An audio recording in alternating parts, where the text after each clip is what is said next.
कृषि के क्षेत्र में पीआरडीएफ के संस्थापक डॉक्टर रामचेत चौधरी काला नमक चावल वैज्ञानिक को पद्मश्री पुरस्कार सम्मान मिलने पर मिन्नत गोरखपुरी ने डॉक्टर रामचेत चौधरी का किया एवं भव्य स्वागत व सम्मान समारोह का आयोजन। हम आपको बता दें कि गोरखपुर शहर के युवा कवि एवं शायर व समाज सेवी मिन्नत गोरखपुरी के नेतृत्व में कवियों ने पद्मश्री मिलने पर प्रोफेसर डॉक्टर रामचंद्र चौधरी का भाव स्वागत एवं सम्मान समारोह का आयोजन उनकी स्थित आवास पर किया। मिन्नत गोरखपुरी ने अपने संबोधन में कहा कि प्रोफेसर डॉक्टर रामचेत चौधरी ने काला नमक की खेती करके किसानों की आय को तिगुनी करने के लिए जो कर्मठ कार्य किया है, जिसके लिए उनको भारत की प्रथम नागरिक राष्ट्रपति द्रौपदी मुर्मू जी द्वारा पद्मश्री सम्मान से उनको सम्मानित किया गया है, इसकी जितनी भी प्रशंसा की जाए वह कम है। इस अवसर पर एक काव्य संगोष्ठी का भी आयोजन किया गया, जिसकी अध्यक्षता स्वयं प्रोफेसर डॉक्टर रामचेत चौधरी ने किया। इस कार्यक्रम का संचालन मिन्नत गोरखपुरी ने किया। इस अवसर पर सरस्वती वंदना के साथ आशिया गोरखपुरी ने काव्य संगोष्ठी आरंभ की, साथ ही साथ उत्कर्ष पाठक गौतम गोरखपुरी, मिन्नत गोरखपुरी, डॉक्टर सरिता सिंह, कुंदन वर्मा, प्रेमलता, रासबिंदु ने काव्य पाठ किया।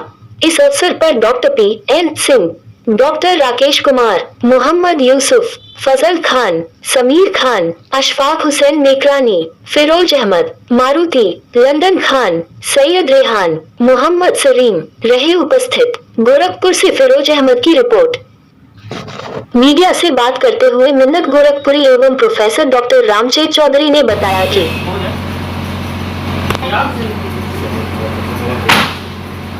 अपनी किताब हो दो, फोन दो अपना।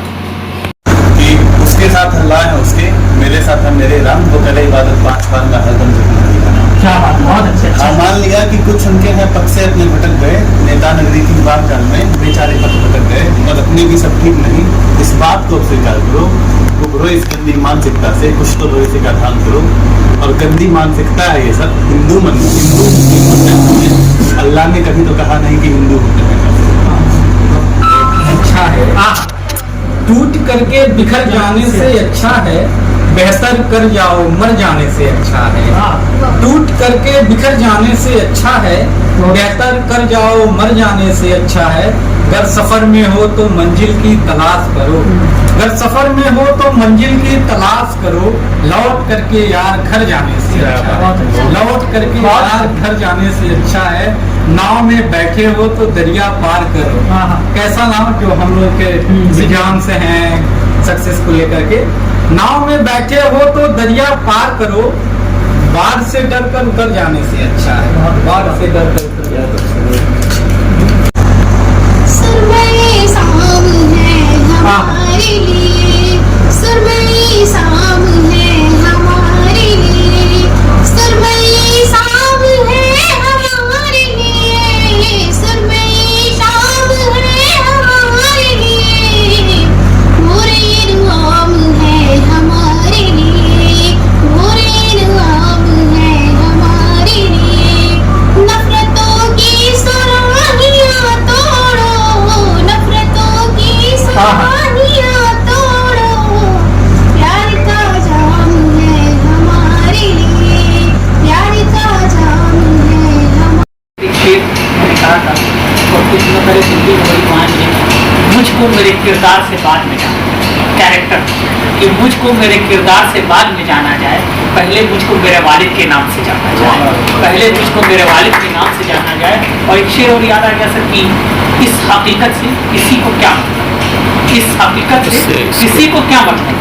कर्ज सारा उतार जाता है, जीत लेता है बाप दुनिया को और अपने बच्चों से हार जाता है, और अपने बच्चों से हार जाता है। और एक शेर और ऐसा कि खासतौर पर वालिदैन के लिए मैंने लिखा, तो मेरी वार्ता उनके लिए है कि हमारे ज़माने में सर पर दुपट्टा कौन रखता है। कहते हैं कि हम 21वीं सदी में जी रहे हैं कि हमारे ज़माने में सर पर दुपट्टा कौन रखता है, हमारे ज़माने में सर पर रहमत का साया कौन रखता है।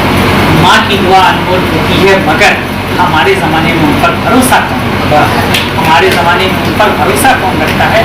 और एक छोटे भाई का एक शेर हुआ था सर कि जिस शख्सियत की आदत सर, जिस शख्सियत की आदत औरों से जुदा, जिस शख्सियत की आदत औरों से जुदा होती है वही शख्सियत माँ, वही शख्सियत माँ। बहुत शुक्रिया डॉक्टर साहब, अब आप हम लोगों को दुआ दे दीजिए सीधी कि आप सुन के अच्छा लगा और उम्मीद करते हैं कि आगे भी बच्चों को वक्त देते रहेंगे आप। और मैं दोनों बाप बड़ा खुश होता है अगर वो अपने बेटे से हार जाए। क्या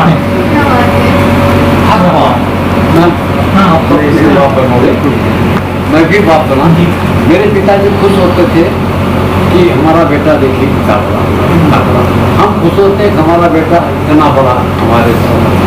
फिर एक ऐसा रिश्ता है, माँ की भी वही बात है। तो हर माँ बाप जो है ना अपने बच्चों से हार के खुश होते हैं, जीत के कभी खुश नहीं। अपने कोई मिसाल आपको नहीं मिलेगा, कोई बाप जो है अपने बेटे से जल्दी बड़ा बन के बड़ा वो खुश हो जाता है। बहुत अच्छा रिश्ता है। मैं एक और आग्रह करूँगा कि पहली दफ़ा हम लोग आए हैं तो एक अपना परिचय जो है हमारा एक प्रोफेसर डॉक्टर रामजीत चौधरी, कृषि विज्ञान।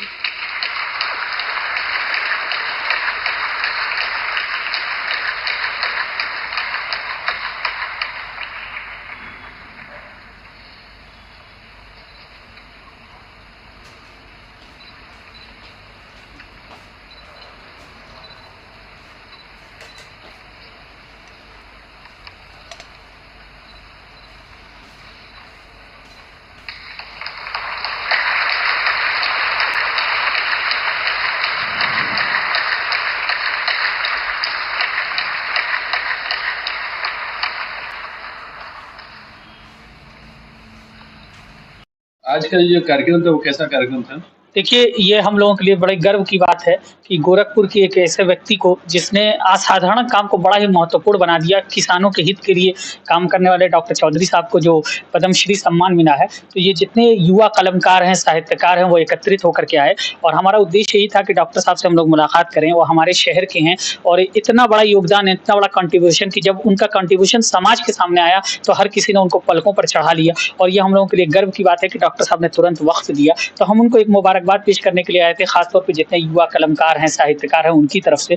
और आपके माध्यम से एक बार फिर हम डॉक्टर साहब को मुबारकबाद पेश करते हैं, बधाई देते हैं। और ये पूरे गोरखपुर वासियों के लिए फख्र की बात है कि वो जो है हम लोगों के साथ साथ उन्होंने वक्त दिया और अपना कीमती जो है वो अनुभवों को साझा किया। हमारे बीच बहुत सारे कलमकार हैं, मैं एक एक का कहाँ तक नाम लूं, और मैं आपका भी शुक्रिया अदा करता हूँ अपना कीमती वक्त देने के लिए।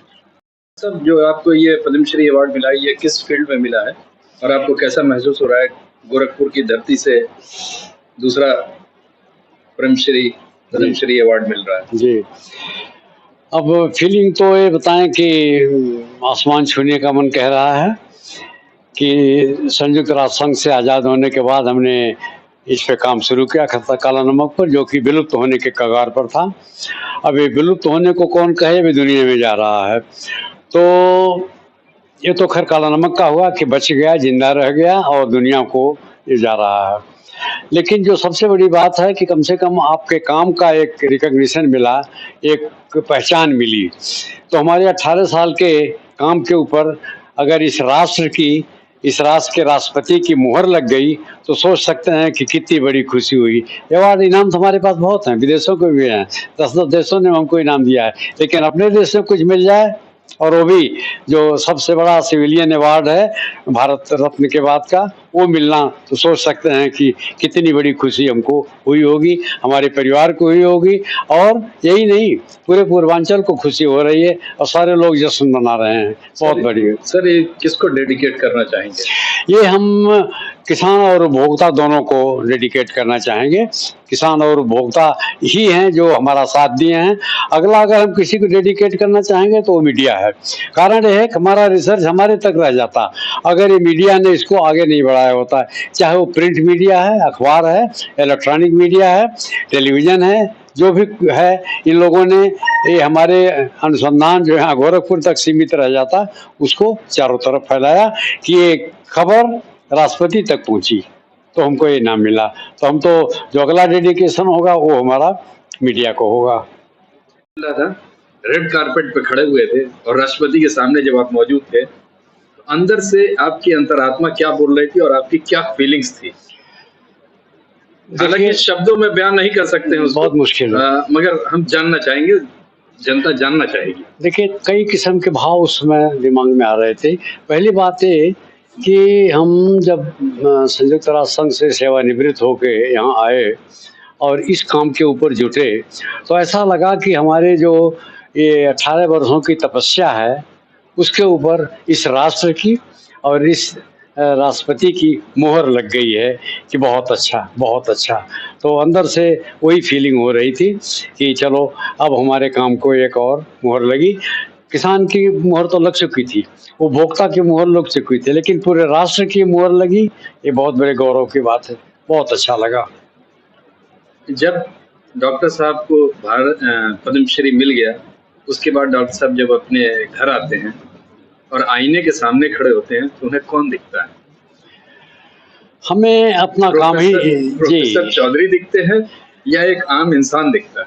देखिए, हम तो कभी कल्पना नहीं किए थे कि हमको पद्मश्री मिलेगा, कभी किसी अवार्ड के लिए नहीं काम किया। हमें एक जुनून सवार था और वो जुनून था कि काला नमक जो 3000 वर्षों तक जिंदा था, अब कैसे मर रहा है, कैसे समाप्त हो जा रहा है, इसको बचाना है। और वो एक मुकाम हासिल हुआ कि जो हमने शुरू किया था आज के 18 साल पहले, वो मुकाम हासिल हो गया। तो उस समय अपना काम और मुकाम दोनों ये समझ रहे थे, हमारा चेहरा नजर नहीं आ रहा था। आप 22 तारीख को साक्षात वहां मौजूद थी राष्ट्रपति के प्रोग्राम में, जहां पर डॉक्टर साहब को पद्मश्री दिया जा रहा था। आप उनकी अर्धांगिनी हैं, आपको उस वक्त कैसा महसूस हो रहा था जब इनको सम्मानित कर रहे थे राष्ट्रपति? गौरवान्वित महसूस कर रहे थे क्योंकि हमारे पति को मिल रहा था। बहुत अच्छा लगा प्रोग्राम जो भी था। 18 वर्षों से ये कार्य कर रहे थे, कभी आपको ऐसा नहीं लग रहा था कि फालतू का काम कर रहे हो और रिकॉग्निशन मिलेगा कि नहीं मिलेगा? नहीं, वो तो एज ए हस्बैंड तो रोज ही लगता था, लेकिन इनाम मिलने के बाद अच्छा लग रहा था। अब आप रिकॉग्नाइज कर रही हैं, रिकॉग्नाइज कर रहे हैं। प्राउड है आप। यस।